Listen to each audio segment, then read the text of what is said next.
जय गुरुदेव, जय गुरु गोरखनाथ महाराज की, जय हो माँ काली माँ मसानी, जय हो वीर बजरंगबली हनुमान की। दोस्तों, मेरे चैनल जय गुरुदेव में आपका हार्दिक स्वागत है। दोस्तों, आज मैं आपके सामने एक और साधना लेके आया हूँ, हनुमान साधना प्रत्यक्ष विधि।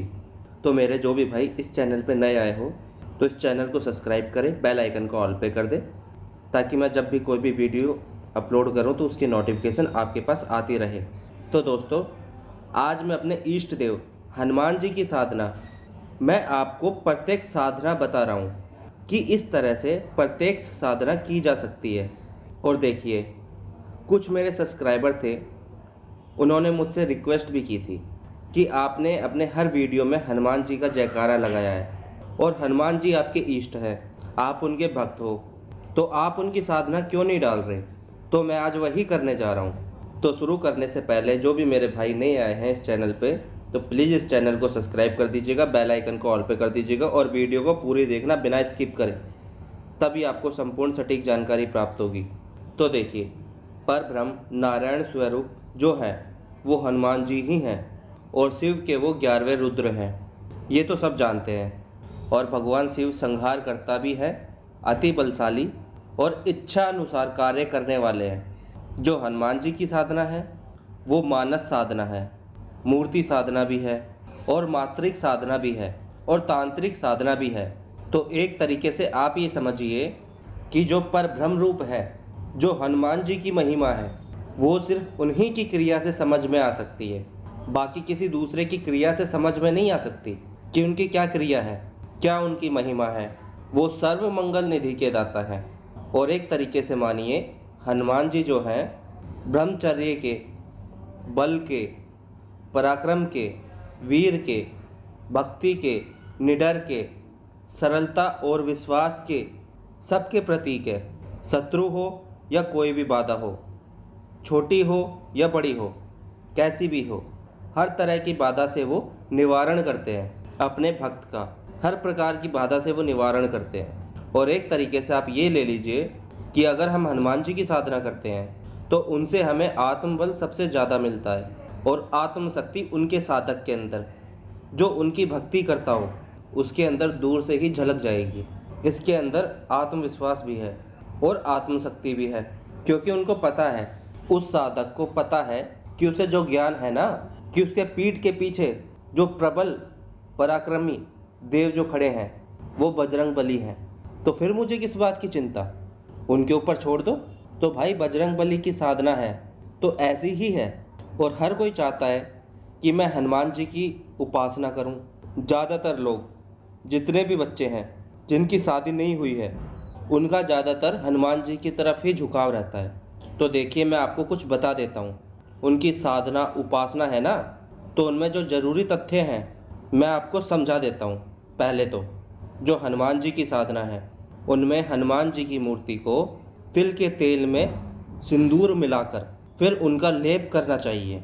और जो उनको भोग चढ़ाया जाता है, नारियल का गोला हुआ, लड्डू हुआ, गुड़, घी, गेहूं की रोटी, जो गेहूं की रोटी होती है उसका चूरमा बना लिया, रोट बना दिया, आम हो गया, अमरूद हो गया, केला हो गया, तो ये सब हम चढ़ा सकते हैं, जो चढ़ाना श्रेष्ठ माना जाता है। और पुष्पों में केवल लाल और पीले बड़े फूल, जैसे कि कमल का फूल, सूरजमुखी का फूल, गेंदा का फूल, तो ये सब चढ़ाना चाहिए। और घी में जो भीगी हुई बत्ती होती है ना, वो 1 बत्ती लगानी है या फिर 5 बत्ती लगाएंगे आप, या तो 5 बत्ती का दीपक या फिर 1 बत्ती का दीपक। और हाँ, हनुमान जी की साधना में आपको पूर्ण रूप से ब्रह्मचर्य का पालन करना है, ये याद रखना। आप मन क्रम वचन से ब्रह्मचर्य का पूर्ण रूप से पालन करना है। उल्टे लग जाएंगे नहीं तो भाई, फिर मत कहना बताया नहीं। उसमें तो कोई भी लापरवाही नहीं करनी चाहिए। और अगर कोशिश हो तो कुएं के पानी से नहाना चाहिए। अगर आपके आसपास कुआं है तो कुएं के पानी से नहाओ।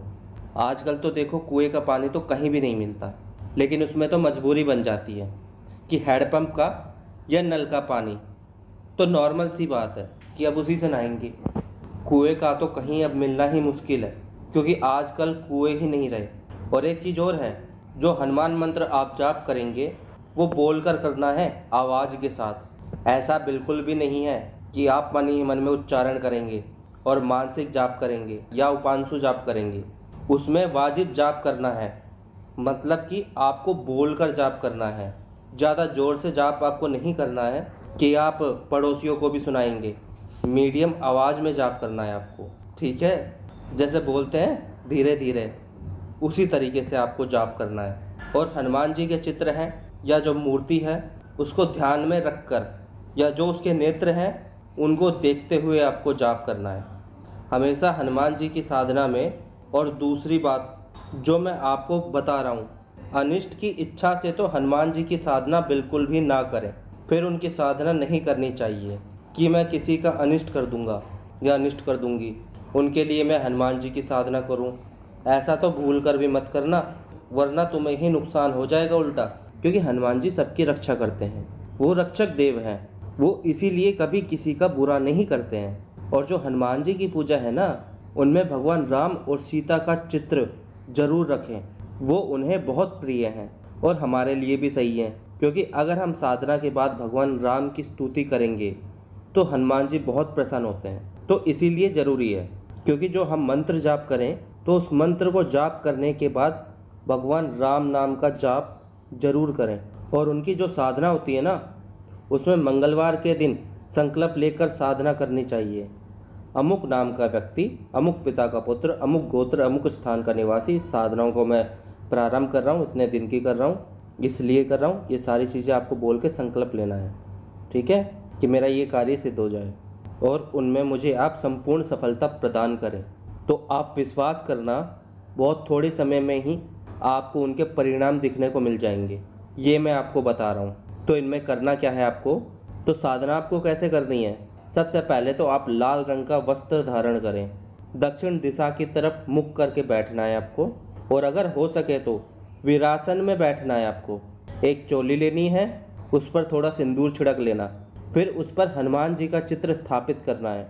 और एक अलग किसी बर्तन में एक प्राण प्रतिष्ठित हनुमान यंत्र लेना है और उसके साथ जो भी सामग्री है वो रख लेना। सामग्री मैं बताऊंगा कौन कौन सी लेनी है।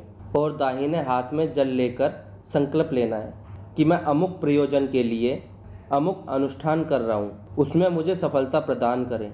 और फिर दोनों आंख बंद करके हनुमान जी का थोड़ी देर ध्यान करें और ध्यान में उनके स्वरूप का ध्यान करें और उनसे आशीर्वाद की कल्पना करें कि हे प्रभु, मुझे आशीर्वाद दें जिससे कि मैं आपकी साधना में सफल हूँ।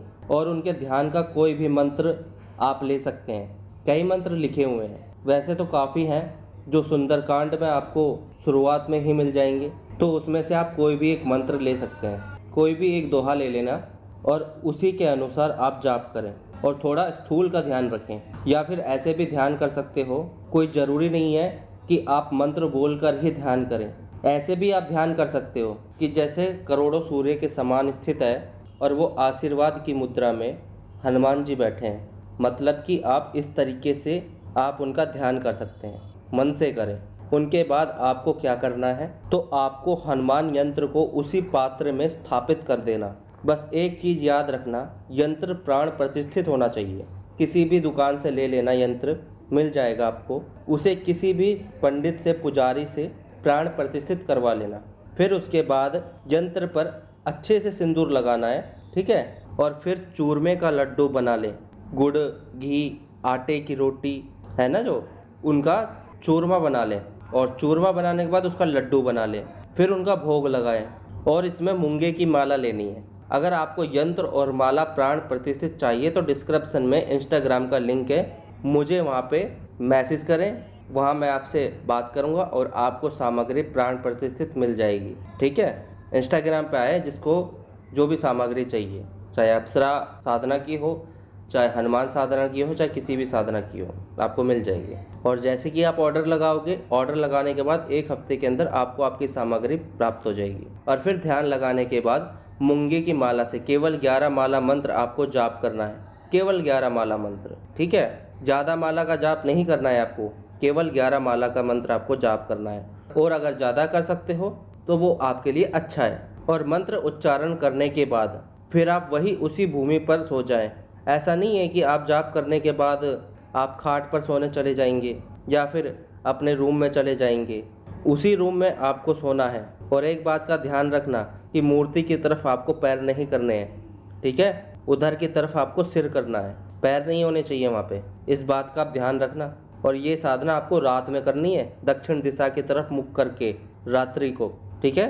रात्रि को ही साधना करनी है 9 बजे के बाद। और ये साधना आपकी मात्र 11 दिनों की है। और जो हनुमान जी के सामने लड्डू पेड़े या जो भी आपने नैवेद्य रखा है वो 8 पहर तक वहीं पर रहने दें। फिर सुबह उठा लें, फिर सुबह उठा करके किसी दूसरे पात्र में रख दें और फिर शाम को दूसरा लड्डू उनको भोग में दें और फिर रात्रि को साधना करें। और फिर इसी प्रकार से सारे लड्डू एकत्रित कर लें, ठीक है? और फिर आपके 11 दिन पूरे हो जाएंगे। तो ये निश्चित है कि 11वें दिन हनुमान जी आपको दर्शन देंगे ही देंगे। देखो, बहुत छोटी साधना है, सरल साधना है। 11वें दिन आपको हनुमान जी के दर्शन मिलेंगे और प्रत्यक्ष दर्शन देंगे, आपके प्रश्न का उत्तर भी देंगे, जिस कारण से तुमने ये प्रयोग किया है, और वो कार्य भी तुम्हारा संपूर्ण रूप से सिद्ध होगा। तो इस प्रकार से जब आपका प्रयोग पूरा हो जाएगा ना, तो वो नैवेद्य या तो किसी गरीब को दे दें या फिर ऐसा करें कि एक दक्षिण दिशा की तरफ लड्डू खोद करके उसमें दबा दें, भूमि में गड्ढा खोद दें और उसमें लड्डू दबा दें, ठीक है? दक्षिण दिशा की तरफ। और आप ये समझ लेना कि आपके ऊपर चाहे भयंकर से भयंकर विपत्ति आए हो, वो सब टल ही जाएगी। भयंकर से भयंकर कोई भी रोग हो, उससे आपको छुटकारा मिलेगा और हर तरह से आपके जीवन में सुख समृद्धि का संचार होगा। देखो, जो मैंने साधना आपको बताई है, साधना करने के बाद हनुमान यंत्र को पूजा स्थल पर ही रहने दे, माला को भी पूजा स्थल पर ही रहने दे। और अगर चाहे तो हर रोज एक माला मंत्र आप जाप कर सकते हो। उससे क्या होगा कि आपके अंदर हनुमान जी की भक्ति बढ़ेगी और धीरे धीरे आपका साधना भी सुदृढ़ होगा। और ये हनुमान जी की प्रत्यक्ष साधना थी। देखिए, मेरे काफ़ी सब्सक्राइबर ने मेरे पास ये कमेंट किया था कि आप हनुमान जी की कोई प्रत्यक्ष साधना डालिए, क्योंकि आप हनुमान जी की पूजा करते हैं, हनुमान जी आपके इष्ट है। देखो, मुझसे पूछा गया था कि आपके इष्ट कौन है, तो अब नॉर्मल सी बात है, मैं उनका जय जयकारा लगाता हूँ, अपने गुरुदेव का जयकारा लगाता हूँ, तो हनुमान जी ही मेरे इष्ट है। और उन्होंने मुझसे रिक्वेस्ट की थी और उसी रिक्वेस्ट के आधार पर मैंने ये साधना डाल दी। और ये आप समझ लीजिए, बहुत अच्छी साधना है। लास्ट में आपको मैं मंत्र बता देता हूँ, मंत्र को ध्यान से सुनना, समझना और कंठस्थ करना, शब्दों पर ध्यान देना। इसको पहले कंठस्थ करना है, उसके बाद ही आपको इसका उच्चारण करना है। तो मंत्र है ओम नमो हनुमंताय आवश्य आवश्य स्वाहा। ओम नमो हनुमंताय आवश्य आवश्य स्वाहा। ओम नमो हनुमंताय आवश्य आवश्य स्वाहा। ओम नमो हनुमंताय आवश्य आवश्य स्वाहा। ओम नमो हनुमंताय आवश्य आवश्य स्वाहा। तो ये चैतन्य मंत्र है, जागृत मंत्र है। 11 दिनों की ये साधना है और 11 माला मंत्र आपको जाप करना है इस साधना का, ठीक है? तो ये साधना आपके संपूर्ण हो जाएगी। लेकिन मैं आपको फिर से बता रहा हूँ, अगर आपको थोड़ी बहुत विघ्न दिखाई दे, जैसे आप रात को भूमि पर सोएंगे, हो सकता है कि आपके सामने अनुभव हो, कुछ विघ्न आए हनुमान जी की तरफ से, जिससे आप ये साधना ना करें, तो डरना नहीं है। ये आपकी परीक्षा होती है। सिर्फ राम नाम का जाप करना चाहिए। उस टाइम राम नाम का जाप करते रहें। जब आप राम नाम के जाप करेंगे और हनुमान जी का नाम लेंगे, तो सब कुछ धीरे धीरे शांत हो जाएगा। वो विघ्न आपका कुछ भी बिगाड़ नहीं पाएंगे। सिर्फ आपको क्या करना है, जब भी आपको डर लगे तो समझ जाना कि हनुमान जी की तरफ से आपको ये विघ्न आया है कि अब आपकी साधना किसी तरह से पूरी ना हो। तो उस समय आपको क्या करना है, सिर्फ आपको राम के नाम का जाप करना है, ठीक है? केवल राम का नाम का जाप करना है। और कैसे करना है? राम रामाय नमः, राम रामाय नमः, राम रामाय नमः, राम रामाय नमः, राम रामाय नमः। ये आप जाप करो तो वो सब विघ्न आपके शांत हो जाएंगे। ये भी मैंने आपको बता दिया, इसका भी तोड़ बता दिया आपको मैंने, किस तरह से आप उन विघ्नों को शांत कर सकते हो। तो ये साधना बहुत महत्वपूर्ण साधना है। आप इस साधना को करें और हनुमान जी की कृपा प्राप्त करें। इसी के साथ मैं वीडियो को समाप्त करता हूँ। जय गुरुदेव, जय गुरु गोरखनाथ महाराज की, जय हो माँ काली माँ मसानी, जय हो वीर बजरंगबली हनुमान की। सबका कल्याण हो, सबका भला हो, सबकी साधना सिद्ध हो।